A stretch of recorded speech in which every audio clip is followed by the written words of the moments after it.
Tucked away from Studio City's main drag, Dona Pepita Place is a quiet, picture-perfect suburban cul-de-sac.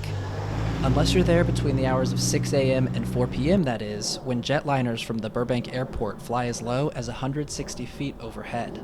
One morning in late 2016 or early 17, my husband and I were woken up, but it sounded like a military invasion. That's Julia Bricklin. The Hollywood Burbank Airport is 10 miles from her Studio City home. In 2016, the FAA shifted flight paths south of the airport over thousands of homes that before then had never before experienced airplane noise or emissions.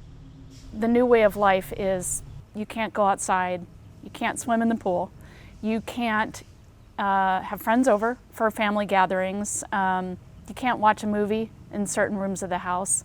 But planes don't just fly low. They now follow a concentrated flight path straight through to Julia's neighborhood before finally gaining altitude.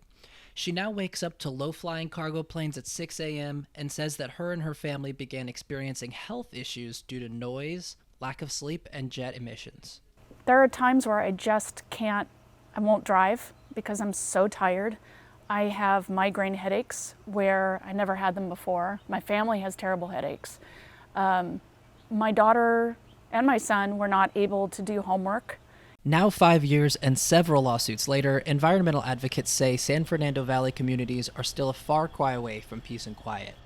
Hollywood Burbank Airport recently received more than $800,000 in federal infrastructure grants to conduct a noise compatibility study for homes near the airport. Airport noise advocates Studio City for Quiet Skies say that study doesn't do enough to address the concerns of residents like Bricklin, who live miles away from Burbank, well beyond the study's reach.